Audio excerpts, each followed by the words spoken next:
Hola, bienvenidos y bienvenidas a una nueva emisión de Conversaciones UdeA. Muchas gracias por aceptar esta invitación para dialogar con un invitado o invitada que hace parte de nuestra alma mater, que aporta precisamente en las necesidades de diferentes respuestas que necesita nuestra sociedad. Hoy con un filósofo, economista, quien lideró la Comisión de la Verdad, el padre jesuita Francisco de Ru Rengifo. Bienvenido al alma mater de los antioqueños. ¿Cómo ha estado? Bien, Joana, y muchas gracias por invitarme. Me siento muy complacido de estar aquí en la Universidad de Antioquia y poder participar en este programa. Usted asiste o ha asistido a lo largo de varios años a diferentes encuentros en nuestra alma mater. ¿Le entusiasma siempre venir a este espacio? Siempre me entusiasma el espíritu que hay en la universidad, el entusiasmo, la curiosidad, la libertad de expresión. Yo quisiera que, a propósito de ese importante documento que le entregamos a nuestra sociedad en el marco del Acuerdo de Paz, la Comisión de la Verdad nos entrega un relato de diferentes voces, de diferentes sectores. Si esa, digamos, esa emoción, esa sensación que tenía al momento de entregarlo, la conserva o cómo evalúa con perspectiva ese documento. Bien, efectivamente la Comisión entrega un documento muy amplio, de 11 volúmenes, y donde hay como 3 tipos de cosas que son distintas, ¿verdad?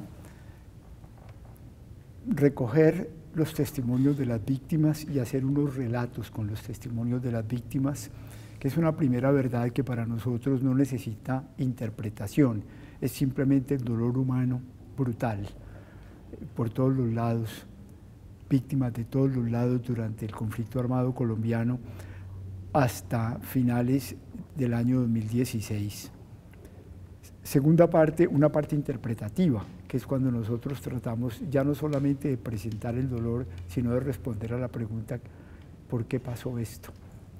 Y en tercer lugar, una parte que es más bien como de ética política, cuando ante el esclarecimiento del por qué pasaron las cosas, qué es lo que tenemos que hacer para que no siga, que son las recomendaciones de la Comisión. Esa es la realidad de los documentos. Los documentos, como suele pasar en esto, en el primer momento fueron acogidos con mucha fuerza, entre otras porque el presidente Petro, nosotros habíamos pedido que no se hiciera público, que además no apareciera, que no tuviéramos que entregar el informe, sino después de la segunda vuelta de las elecciones presidenciales, una semana después, y preparamos el informe para quien fuera el presidente de Colombia. Cuando Petro recibe el informe, una semana después de su nombramiento como presidente, él lo recibe y dice, voy a estudiar las recomendaciones. Y el día que lo nombran presidente, un mes y 10 días después, dice, voy a aplicar a rajatabla las recomendaciones de la Comisión. Eso tiene 2 efectos que son interesantes. Yo diría, eso, unas son de cal y otras de arena. Tiene de cal que el haber sido acogido en esa forma tan fuerte por el nuevo presidente de los colombianos y al poner la institucionalidad del país al servicio y a la escucha de lo que planteaba la Comisión, pues moviliza enormemente las posibilidades institucionales y políticas. Pero tiene de arena que el informe de la Comisión es un informe para cualquier presidente. Quien fuera presidente lo iba a recibir y en un país dividido vincula a una parte de la división para oponerse a lo que nosotros habíamos producido. Pero eso es perfectamente normal, eso es parte de la verdad de Colombia, la división en que estamos. Nosotros consideramos que es un informe muy serio, es un informe que trabajamos con mucha pasión, es un informe que en muchísimos sectores de la opinión colombiana ha tenido ya un efecto muy hondo. No pretendemos que sea la verdad, además sería gravísimo porque la Comisión era una institución del Estado colombiano y sería brutal tener una verdad del Estado. Eso no existe. Es una contribución enriquecida por muchas búsquedas que ha hecho Colombia, una contribución más, esta muy sólida desde las víctimas, a que los colombianos comprendamos qué fue lo que nos pasó y qué es lo que nos sigue pasando y que encontremos caminos para que esto no continúe. Pero por supuesto, esta es una invitación a que continuemos profundizando la conversación, pero como son las comisiones de la verdad, esto no es un aparato judicial, somos una parte del sistema. La JEP, la Jurisdicción Especial para la Paz, es la que hace la justicia. Nosotros simplemente tratamos de presentar una comprensión de lo que nos pasó, con la idea de que reflexionemos sobre eso y veamos cómo juntos vamos a construir desde nuestras diversidades el país que estamos buscando los colombianos y que nunca nos volvamos a matar. De la mano de la Comisión de la Verdad, del Acuerdo de Paz, que es el marco, digamos, de todas estas iniciativas de las que hemos sido testigos en los últimos años, la Jurisdicción Especial de Paz, se menciona verdad, justicia, reparación, reconciliación, y usted acaba de mencionar, tenemos un país dividido, ¿cierto?, en diferentes opiniones, y quizás tendremos que aprender a construir desde la diferencia, ¿cierto? Pero quisiera que en términos de la reconciliación tan necesaria que nos debemos como sociedad, ¿cuáles son los hechos, acciones, no sé si políticas, que usted podría destacar en el marco de este proceso, de ese tiempo que ya ha reposado este documento de la Comisión de la Verdad y que permiten decirle a usted, sí, en efecto, la sociedad colombiana está caminando hacia la reconciliación? Es una respuesta compleja la que te tengo que dar, Juliana, y la pregunta es muy buena, es muy pertinente.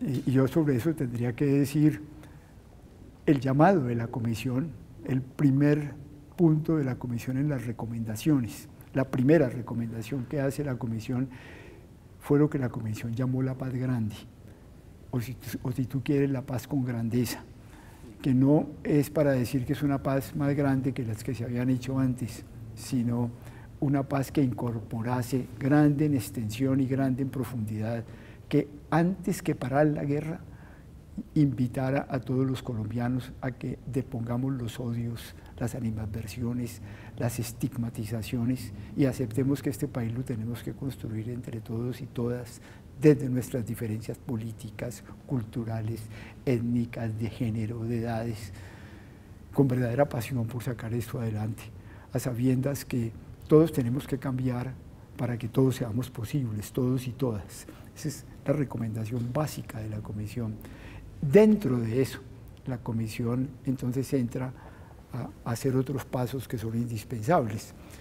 El desarrollar plenamente el Acuerdo de Paz de La Habana, el abrirse a la conversación con los grupos que son fundamental, puede que no únicamente, pero fundamentalmente políticos y con los cuales hay que negociar y que han tomado las armas, y el sometimiento, no la negociación, el sometimiento a la justicia de los grupos que son grupos que están metidos en el narcotráfico y que no son políticos. Y el conjunto de las recomendaciones van en esa dirección. Y yo creo que se han hecho una serie de cosas porque las recomendaciones entran en el Plan Nacional de Desarrollo. El director del Plan Nacional de Desarrollo, que después salió, tuvo el cuidado de ir incorporando el sabor de esas recomendaciones por todas partes. Por ejemplo, la inclusión de las comunidades afro y de las comunidades indígenas para poder ganar la reconciliación entre los colombianos. La vicepresidenta es afro, el embajador de Colombia ante Estados Unidos y ahora el encargado del Ministerio de Relaciones Exteriores es afro, la representación de Colombia en Naciones Unidas es una indígena, el gobernador de Pasto es un afro nacido en Tumaco. Eso tiene una gran fuerza, por supuesto, y hay una especie de aceptación muy grande en esa dirección. Para la comisión eso era importantísimo. Para la comisión era muy importante hacer la reforma laboral y hacer la reforma de las prestaciones sociales, porque veíamos que una de las cosas importantes para la reconciliación de los colombianos es disminuir la inequidad que existe. Nosotros considerábamos también que era muy importante que la salud le pudiera llegar a todo el mundo y que era muy importante reconciliarnos con la tierra y por eso hacer un discurso muy fuerte de protección del medio ambiente en todas partes, que era muy importante darle mucho peso a los territorios y que se construyera Colombia de los territorios con toda la dignidad de la gente territorialmente. Estas son cuestiones que quedan muy fuertemente para la reconciliación de Colombia. Ahora, y quiero decirlo con toda franqueza aquí en la universidad, desafortunadamente la conducción del país no ha tenido esta perspectiva de estar invitando a Colombia a que vamos juntos, a que el cambio hay que hacerlo y hay que hacerlo muy seriamente porque si no va a continuar la multiplicación de las víctimas en Colombia, pero que se necesita una conducción del país, una presidencia de la República, un presidente de la República que tenga el coraje de estar invitando continuamente al diálogo entre los colombianos, de estar escuchando los puntos de vista de todos, de estar comprendiendo que cuando tú tiras el país a un cambio que hay que hacerlo, vas a tocar muchos intereses. Unos intereses son intereses perversos, que los hay, por supuesto, pero otros son intereses legítimos, que se han construido en Colombia a través de muchos años. Y tú necesitas estar teniendo en cuenta todas esas cosas. Y tienes que estar totalmente convencida de que hay que propiciar la construcción colectiva, porque si no, no puedes hacer los cambios. Y infortunadamente, el presidente no ha sido una persona que conduce hacia la reconciliación, sino que él mismo es una persona adversarial, es una persona provocadora en la confrontación, es una persona que se compra pleitos que en lugar de favorecer la conducción rápida hacia cambios que requieren muchísimas transformaciones y elementos técnicos y administrativos complejos, considera que quienes lo critican están atacándolo políticamente y esto tenemos que transformarlo. Necesitamos un presidente y una conducción del país que nos ayude realmente a producir lo que Colombia necesita.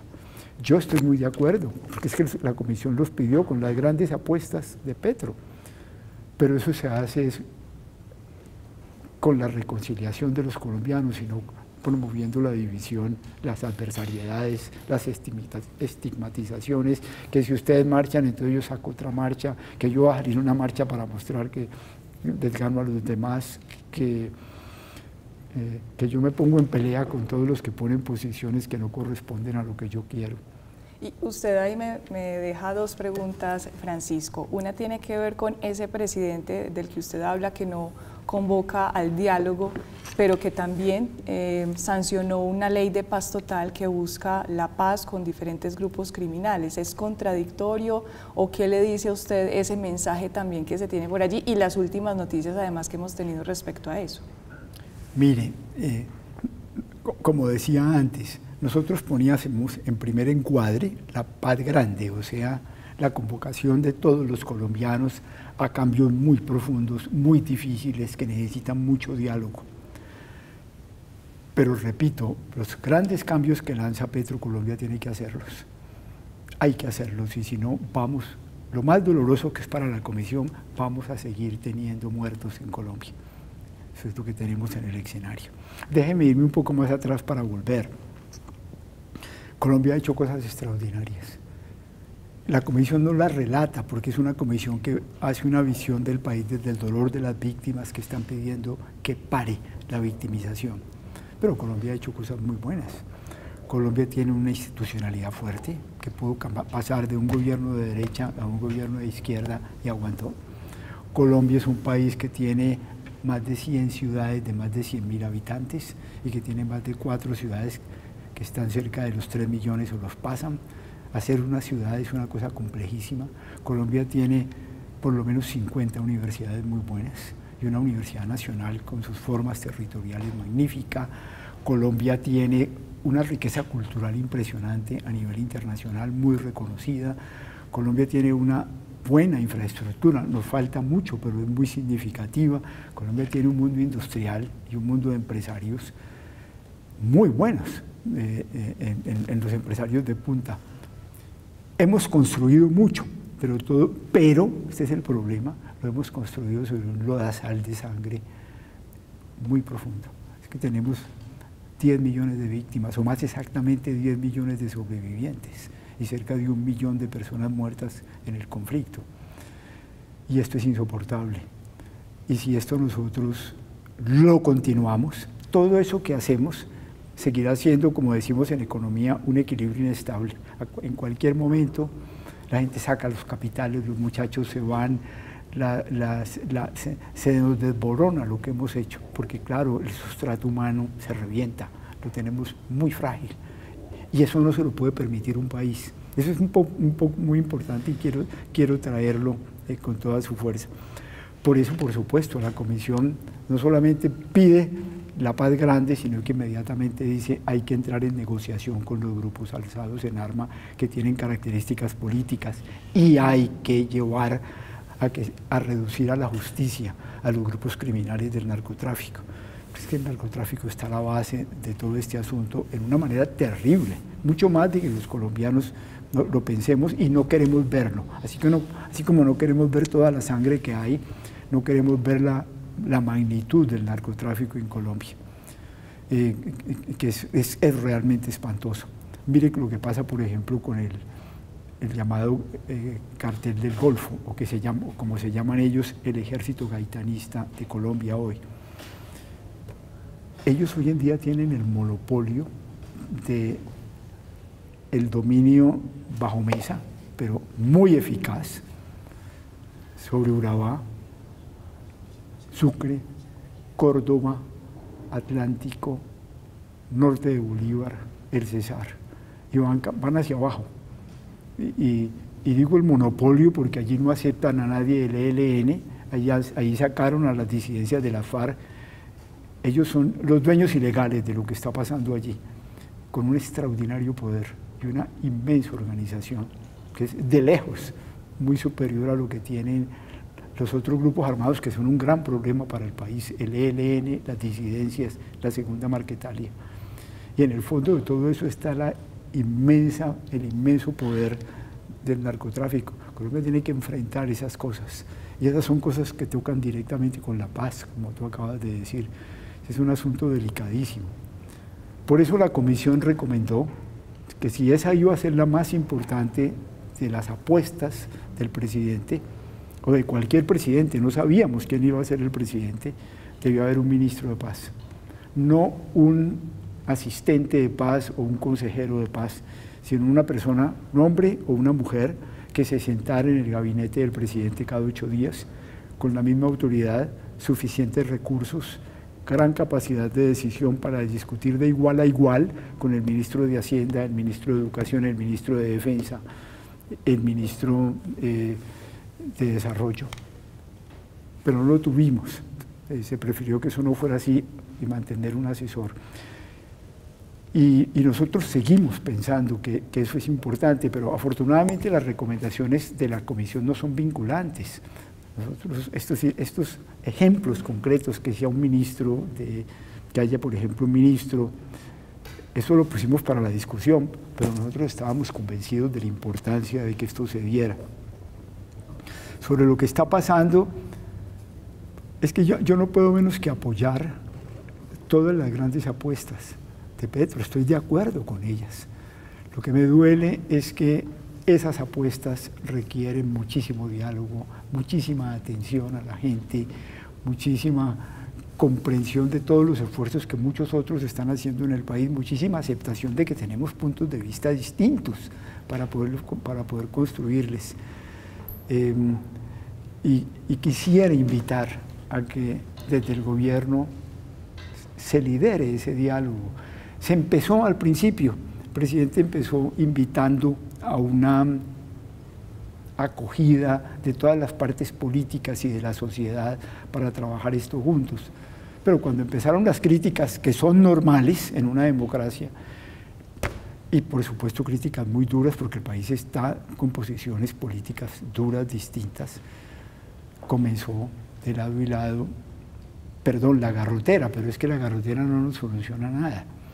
Y yo sí quisiera que la Universidad de Antioquia, por ejemplo, fuera un lugar de gran discusión, abierta, para una construcción colectiva de los grandes cambios que hay que hacer en el país, aceptando que tenemos puntos de vista distintos, pero que hay que hacerlos.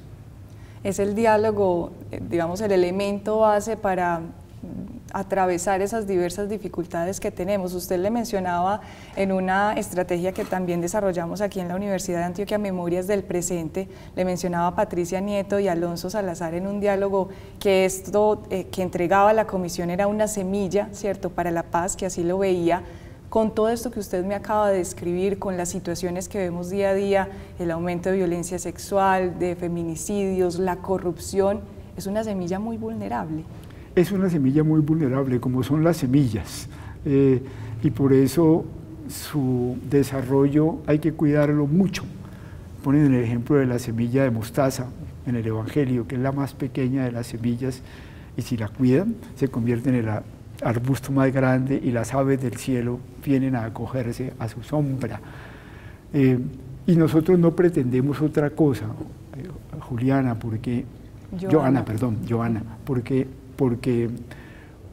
lo que ofrecemos no es una verdad acabada, sino un instrumento para la conversación, sí, desde las víctimas. Creo que el único presupuesto que hay ahí que es irrenunciable, la única línea roja es: aquí no nos podemos seguir matando.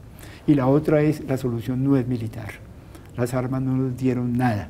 Las armas de la guerrilla, que pretendió que a través de las armas de la guerra guerrillera se iba a conseguir la justicia social, se iba a conseguir el respeto a los derechos humanos, se iba a conseguir el respeto a las mujeres, y al contrario, todo se complicó, el paramilitarismo estalló, y la guerra del Estado tampoco sirvió para nada. Las armas no nos dieron seguridad.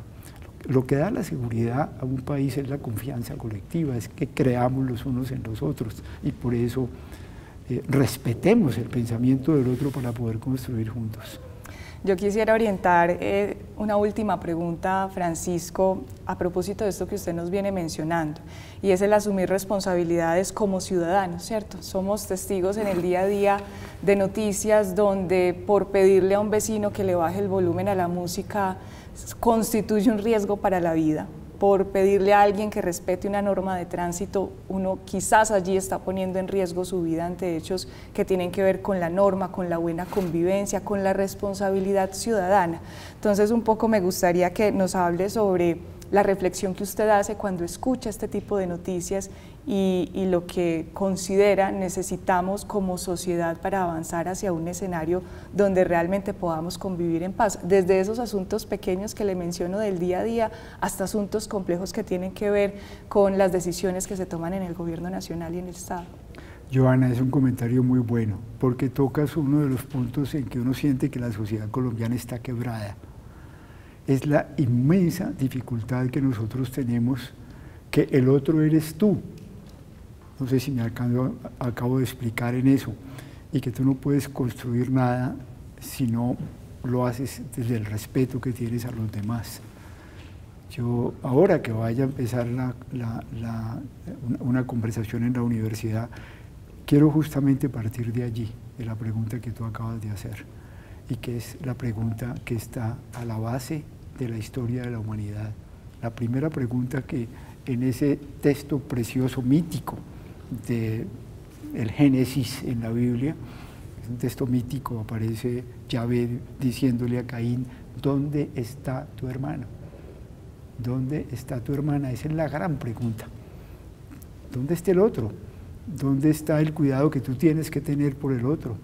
Y tú recuerdas la respuesta de Caín: a mí no me importa y no me pregunten por el otro. Y viene esa frase tan honda: la sangre, la tierra empapada de sangre, levanta esta pregunta y clama justicia. Si nosotros no entendemos que esto no podemos hacerlo sino juntos, y que, como acaba de escribir el Papa en una forma muy bella en la encíclica Fratelli Tutti, todos hermanos, dice con una rigurosidad: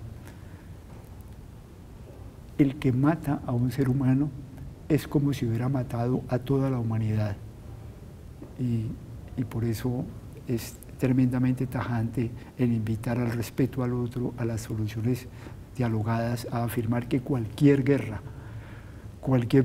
cualquier proceso armado es siempre una derrota en la humanidad de los que toman las armas, una derrota en la sociedad.